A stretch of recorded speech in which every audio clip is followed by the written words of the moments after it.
Does earning 5x points on nearly all of your purchases sound too good to be true? Well, not really, actually. If you get these credit cards that we're going to talk about, you can actually be earning 5x on pretty much almost everything you spend. Hi, my name is Sean, and I'm here with my co-host. Hi, everyone. I'm Sherwin. Today on the Credit Card BS podcast, we're going to be chatting about earning 5x points on these cards. Now, normally, everyone knows credit card rewards can be lucrative. They can give you rebates, maybe 1 or 2% here or there. But there are actually a lot of 5x cards or points that give you, or cards that give you 5x points on various categories of spend. And that really helps add up your rewards very fast if you know which cards to use. So we're going to run through a number of our favorites. There are probably more out there, and we can talk about how these points can fit into our broader credit card strategies. So I'm going to start with one of my favorite ones, which is the Citi Custom Cash. Now, I view this as the most flexible 5x card. So how it works is every month or every billing cycle, you earn 5x points on your top spending category. And these are pretty good categories that people typically spend on. They include things like restaurants, grocery stores, gas, entertainment, et cetera, et cetera. So how it works is, at the end of the billing cycle, they'll look at what your top spending category was and give you 5x points up to $500 for that. So obviously the optimal strategy is to only use this card for one category at a time for that billing cycle to earn 5x points, and then do your spend on other cards because it's only going to give you 1x back. So Sean, why do you think this card is so powerful potentially? I think it's powerful because it can fit in so many other like different setups where it's not like, oh, you have to get it for this spending category, because it's very adaptable depending on like, okay, I have this setup now and now I'm missing a grocery card. Okay, I'll use it for groceries. Or, oh, I have this setup and I'm missing this other category. Oh, well, that other category fits in with the custom cash. So like you can kind of change it out depending on what other, gaps in your setup you have. And so I think it just makes it very useful, especially that, you can change which category it is each month. So it's pretty flexible.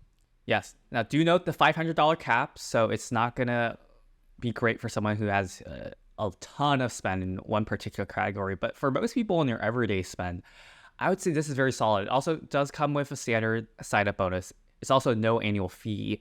And, the fact that you could potentially just stick to one category for the whole year, in my view, kind of makes it a bit more powerful than some other cards, which we'll talk about, where you only get a certain category for like 3 months of the year, and it's dictated by the bank rather than by you.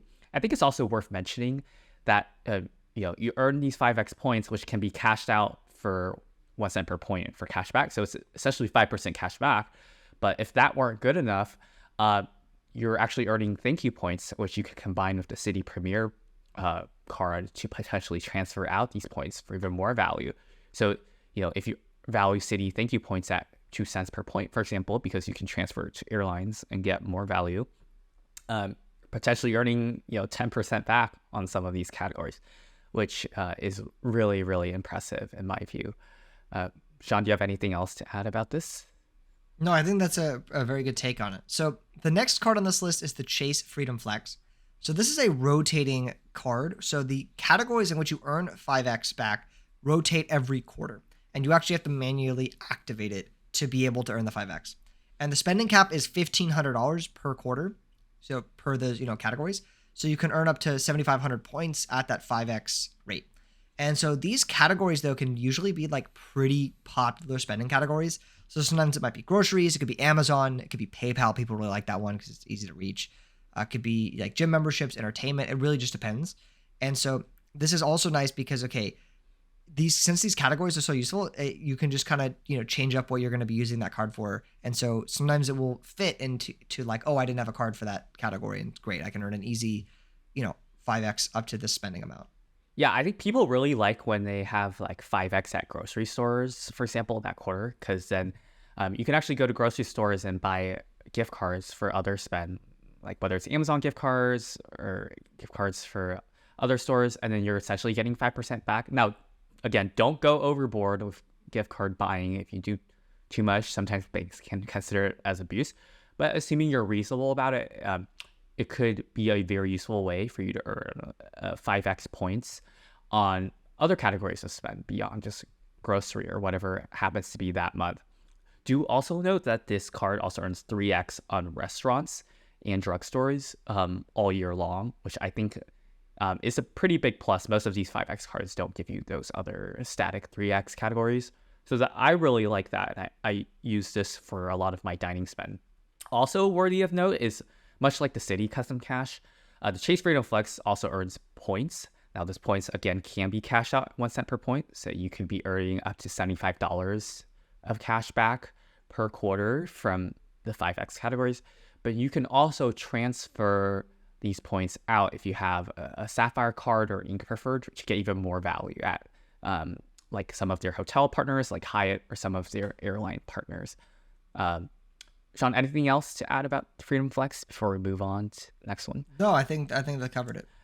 Okay, so the next card is the Chase Ink Cash, which is a favorite card of many people. Now, this is a business card, but the superpower it has is that you can earn 5x points on office supply stores, phone, internet, and cable.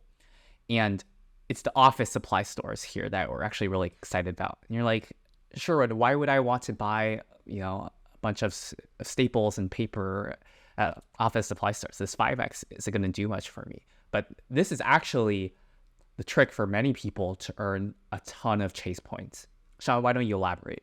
Yeah, so this is not something that I'm saying that like we do, but this is something that a lot of people do. And what the trick is office supply stores sell Visa gift cards and MasterCard gift cards. And oftentimes they'll run promotions where you don't pay any activation fees on those gift cards. And so what some people do is they will go to those office supply stores. They will buy a lot of Visa or MasterCard gift cards. And then they will, either maybe use those gift cards for their everyday purchases, or what some people do is figure out a way to cash out those gift cards back into cash in their bank account. And then so that way they don't really pay any money. And now, so if you're doing this at, let's say you go buy $1,000 of gift cards, okay, that's 5,000 Chase points you just earned. Let's say you buy $5,000 of gift cards, okay, that's 25,000 Chase points you earned. And so some people really are able to earn quite a lot doing that. Again, I'm not saying to go do that. I'm not saying I do that. I'm not saying Sherwin does that, but people do that. And it's a nifty trick that they use to get quite a lot of points. Yes. Also, you get up to $25,000 of 5x return on office supply stores per year, which is substantially higher than the like $1,500 a quarter you get for most typical 5x personal cards. So, that's why like this is a favorite strategy many people use to get a lot of points. Personally, I'm not really into the Visa or MasterCard gift card stuff, but what I have found it useful is to buy Amazon gift cards to use at Amazon and essentially get 5x points on all of my Amazon spend. We will talk about the Amazon card later in more detail, but I prefer this way because I'm getting 5x transferable currency points, which I generally value at 10% back, essentially. Let's talk about the next card, which is the Discover It card. So this is another no annual fee card. And by the way, all of the cards we've mentioned so far are no annual fee, which is extra great. So the Discover It is also a no annual fee. Much like the Chase Freedom Flex, it offers the 5x rotating categories every quarter, up to $1,500 a month. Now, it is going to just be 5% back, straight cash back, so not really any significant potential upside in value. So that's why between the two, Discover It and Chase Freedom Flex, I sort of prefer the Chase Freedom Flex for that reason. But, Discover It could still be a potentially very solid pickup if you're looking to do a cashback setup. Sean, thoughts about this card? No, I pretty much totally agree. It really is like if you're doing a cashback setup, it's a no, like you need that card. It is a little more nuanced for like points people because sometimes it will like overlap with the Freedom Flex. Usually be a bit different, but sometimes they can overlap. And so it's not as much of a no-brainer at that point.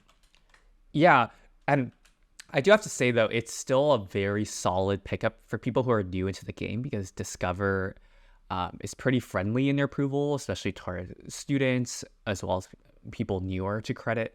So it could be like a good launching position or launching point for people, and still potentially provide good value in the long term, as opposed to some other starter or beginner cards that don't really offer any good rewards. So I would say it's a very strong card for that purpose, if that makes sense. And again, the 5% back is still pretty significant, I would say.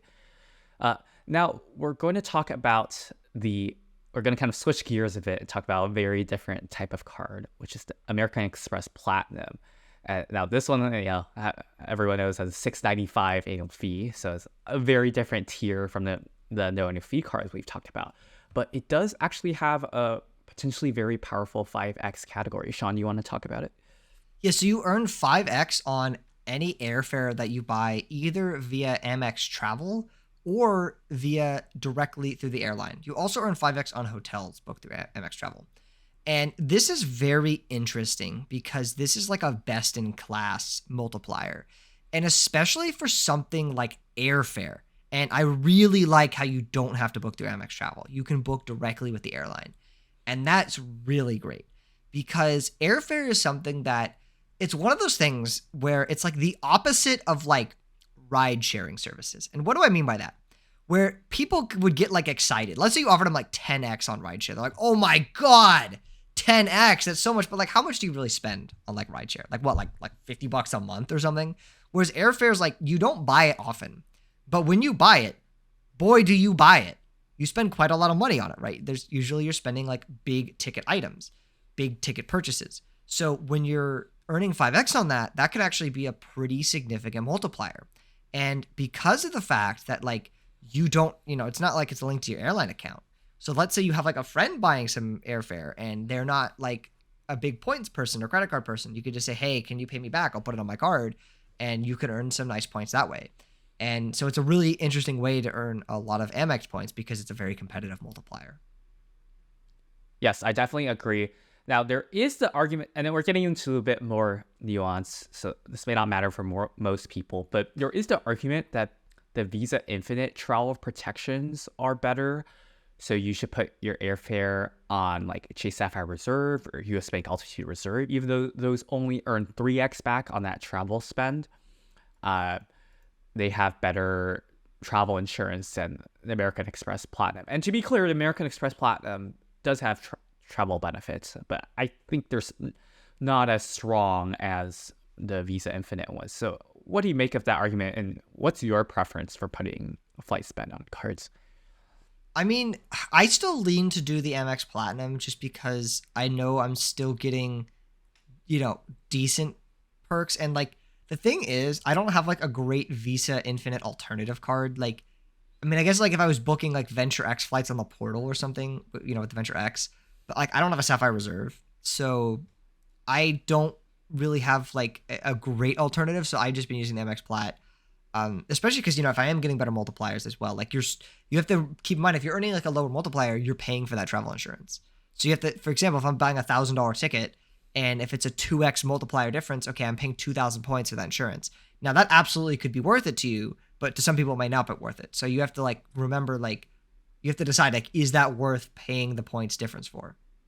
Yeah, it's just hard to tell because insurance is one of those things where, you're grateful that you had it when something does happen, but most of the time it doesn't happen.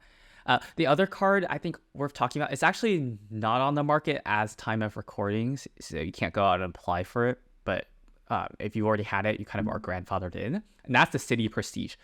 This to me might be the craziest good multiplier, which is you got 5x on air travel, which is similar to Amex Plat, but you also get 5x at restaurants uncapped. And I think this is actually insane to me, and I wish I was able to get this card because it's uncapped 5x at restaurants. At a minimum, you can cash these out for 5% cash back, Citi thank you points, which is already very strong. But again, Citi points can be transferred to airlines. You could potentially be getting 10% back or more on all your restaurant spend. I think that's just insane and not really talked about. Now, to be fair, this card isn't really on the market. But I don't know, Sean, what do you make of this? It's really an interesting, card just for that multiplier. I mean, it's really just a shame that you can't get it anymore because Citi doesn't offer any kind of premium tier card anymore that you can get, and so they're really missing in that segment. But in terms of the multipliers of this, it's pretty insane. Yes. Now, they also do offer 5x on the air travel. And the reason I'm a little less excited about this is because Citi has basically axed all your travel protections. So, I would not be at all excited to put my air tickets on the Citi Prestige anymore. But, still notable that it's a very high multiplier. The next card we should talk about is a fairly new one on the market. And I almost forgot to include it until I was putting together this outline right before. It is the Autograph Journey card from Wells Fargo, and it offers 5x points at hotels. And these are transferable currency points. I think Wells Fargo has a number of new transfer partners, including some obvious programs, choice privileges. They earn 1 to 2 for hotels. I think they have Air France Flying Blue. And 5x at hotels is very solid. And to be clear, this is not 5x hotels when you book through their portal or whatever. It's literally if you use this card at a hotel that codes as a hotel, you will get 5x points. Sean, is it worth putting hotel spend on this card? What's your opinion? I mean, it definitely could be because these are transferable points. So like if I'm staying on a Marriott property, the Marriott card only earns 6x Marriott points, which are not very valuable. And so to get 5x legitimately transferable points, instead, that would be much, preferable. Even at Hyatt properties, like the Hyatt card only earns 4x for Hyatt spend, which, there's an argument to be made where like, okay, would I rather 5x of these transferable or 4x Hyatt? Like you could pick the Hyatt. And then like at IHG or Hilton properties, it's a little more dependent on if you have a co-branded card, because would you rather have 14x Hilton points with an Aspire card or 5x of these points? So would you rather have 10, but for IHG, like, would you rather have 10x IHG points or 5x of these? I'd pick the 5x of these. So it really is going to be dependent on like the hotel type that you're staying at. But it's very interesting because across the board, it's like pretty interesting at most hotels. There's not like really a truly bad case for it. Yeah, I think that makes sense. I mean, personally, I still use the Ink Preferred for my hotel stays, which gets 3x transferable points. And I don't know, I think this could be interesting because like even right now in the status quo, like for example, if I'm going to an IHG property, the IHG credit card earns 10x points, right? But you can buy IHG points at half a cent per point. So I'm essentially getting like a 5% return. And even in the status quo, I prefer to use the Ink Preferred over that, even though I'm only earning 3x as opposed to 10x. 3x Ultimate Rewards points I value at 2 cents per point. So that's 6%, which I think is higher than 5% from the IHG card, 10 times a half. So for me, I think I'd rather use this card over even some of the co-branded cards. So anyway, very interesting. Hopefully it's a perk that stays around. It doesn't get nerfed. Is it just something they threw out there because it's a fairly new card? Maybe they put it there to attract people to apply for it, but hopefully it stays around because it is very, very competitive. I guess the next card we should talk about is the Amazon Prime card from Chase. Now, this one doesn't have an annual fee, but I guess you could say it's not free in the sense that you need to have an Amazon Prime subscription to, get the 5% back. So, there's kind of a cost to that. But if you are having Amazon Prime anyway, it could be a no-brainer, no annual fee card. Basically, it earns 5% back on all Amazon.com purchases as well as at Whole Foods. Sean, what do you make of this card? Is this something you would get? I mean, so I had the business version of this for a little while, the Amex Business Prime card. So there's also like a business side version of this, essentially the same thing. It's 5% at Amazon and Whole Foods. I got rid of it because I was at the Amex 5 card limit. But I think for someone that does like that's not into the credit card game, and for someone that makes a lot of Amazon purchases, I think it makes sense. I mean, it still makes sense even if you're in the credit card game to a degree. It's just the annoying part is like if you're getting the personal version, it's taking up a 524 slot. If you're getting the business version, it's taking an Amex card slot. So you have to contest with that, which is annoying. But like just the card itself, if you're ignoring the outside factors, obviously it's a competitive card. I mean, getting 5x on something like that on all your purchases is pretty good. I mean, especially if you're buying significant amounts. on Amazon. And like, let's say if you do like reselling or something too, like maybe you're buying things on Amazon to resell somewhere, then of course that could be very, very interesting because now you've earned like a 5% margin right off the bat. So there's some interesting arguments for the card, definitely. But for me personally, I'm not interested because I don't want to take up the 524 slot and I don't want to take up the Amex card slot anymore. But like, obviously I'm kind of, a bit on the extreme end of this game. So it's a bit different for most people. Yeah, I'll explain also why this card is not for me personally. I mean, I agree with the 524 consideration for sure. It's not worth it in that sense. But also, my preferred strategy is to just go to grocery stores or office supply stores, and use my Citi Custom Cash, Chase Freedom Flex, or Chasing Cash to buy Amazon gift cards, and then use those gift cards for my Amazon spend. Effectively, I'm getting 5x transferable currency points back when I do that, as opposed to merely 5% cash back from Amazon. I think this just really goes to show like how much value some of these cards can get you, or to the point where like they're literally handing me 5% cash back and I'm like, nope, not good enough, because there's an even better strategy. That definitely makes sense. Yeah. And if you're able to like get the gift card spend for the 5x, that's like significantly more valuable. I think the only negative would be that like you don't have purchase protection if you're buying something like expensive, but that's like a pretty niche case. Oh yeah, I will say there have been times where if I'm buying like an expensive electronic, I'll still prefer to put it directly on the Amazon Prime card as opposed to do the gift card thing.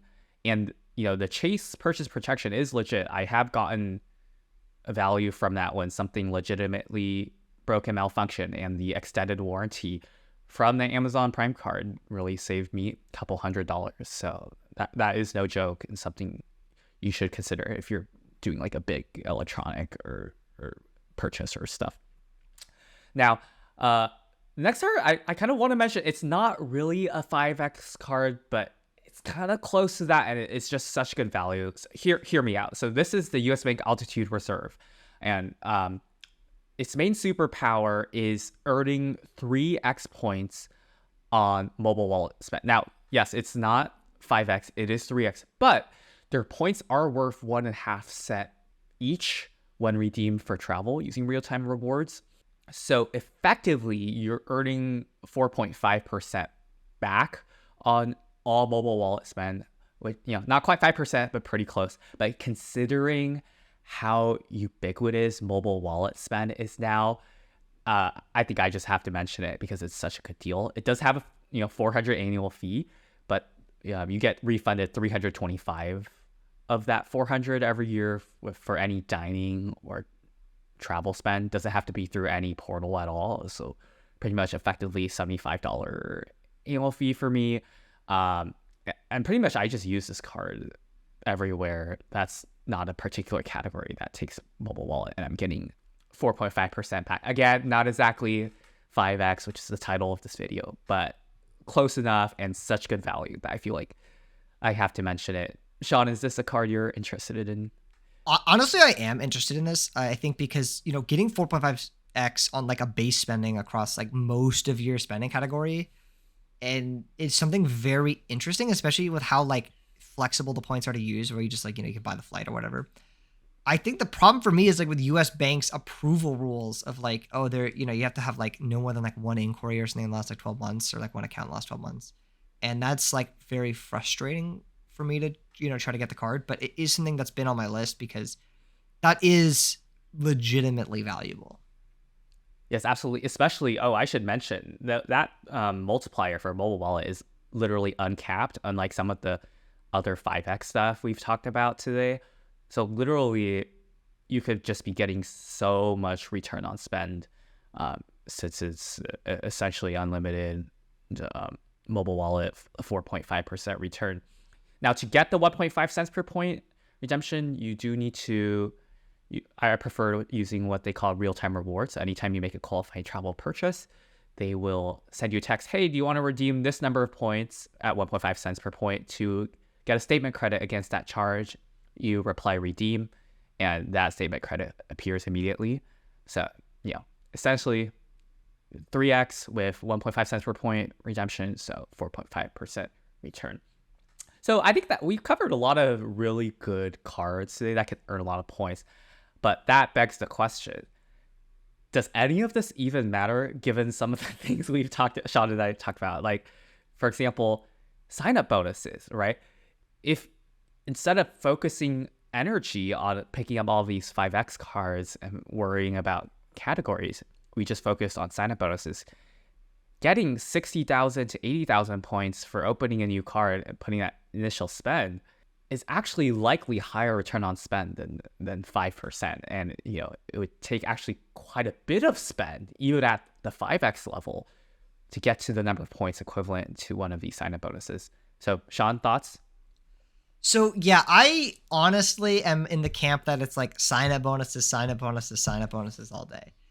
And yeah, for the reasons that you said, that even at 5x, you would need to do such a significant amount of spend to outweigh a decent sign up bonus that it really makes sense more to do sign up bonuses. Now, I will say there are some exceptions. If you are someone, again, I'm not saying to go MS. I'll be very clear on that. But if you are someone that does MS, or that is like, that's something you're looking into, obviously the amount of points you could earn from that outweigh sign up bonuses a ton. So I will say that. And I will say as well, like for someone that is not wanting to play the game at all, and especially if you're someone that doesn't want to play the game, but you also have high spend, then the 5x can be valuable. And it's not something I think you should just like ignore entirely. But if it's like, if you're debating like, oh, do I get an Ink Unlimited or a Freedom Flex, but because the Freedom Flex has the 5x rotating, get the freaking Unlimited and earn all that big juicy sign up bonus, right? If you're thinking like, should I get a Business Platinum 250K offer or the Citi Custom Cash so I can get the 5x? Get the Business Platinum 250K offer. There's no like debate on that. Right? There's just no way you could ever argue that the 5x spending is going to outweigh that. But again, it does depend a little bit on your spending habits. If you're spending enough on airfare to where like a 5x multiplier, that, or enough on hotels where a 5x multiplier actually matters, or office supply stores or anything, totally different scenario. I just think, people got to be careful of getting trapped into the, I want to earn 5x on everything, but I only spend $300 a month mindset, because you're not going to, earn as much as you think. Yeah, I'm going to be honest. I'm at the point in my family's credit card strategy where we don't really go for cards like, Citi Custom Cash, the Chase Freedom cards anymore. Like, to be clear, I still did get them early on to establish a good foundation, and I do use them a lot for my normal spend. But now I'm really targeting opening new cards only if they have like at least a 60 to 80,000 point bonus, because there's just no way like my 5x spend would surpass. So, maybe we should rename this video "Don't Earn 5x Points" of these cards. No, I'm just kidding. But I would still say like obviously don't ignore multipliers. Like if you're at a store and you have a number of cards in your wallet and you're not particularly working on a bonus, use the one that gives you the most spend, whether it's 5x or not. Or use the one that gives you the most points. But don't obsess. I probably would not recommend trying to go through and open every single one of these that we mentioned today, because you might be leaving more money on the table. So I think that does it for us today on the Credit Card BS podcast. If you enjoyed today's episode, please leave a comment, like this video, and subscribe to our channel. If you're interested in getting one of these cards, or any card for that matter, please consider using our referral links in the description below. It actually greatly helps support the channel. And Sean, why don't you plug our Discord? So if you want to connect with an elite group of award travelers 100% for free and learn a ton, check out the Travel Lane Discord group at the link in the description. There are a lot of really smart and knowledgeable people in there, so you can learn so much, I promise you. Thank you so much for watching, and we will see you next week.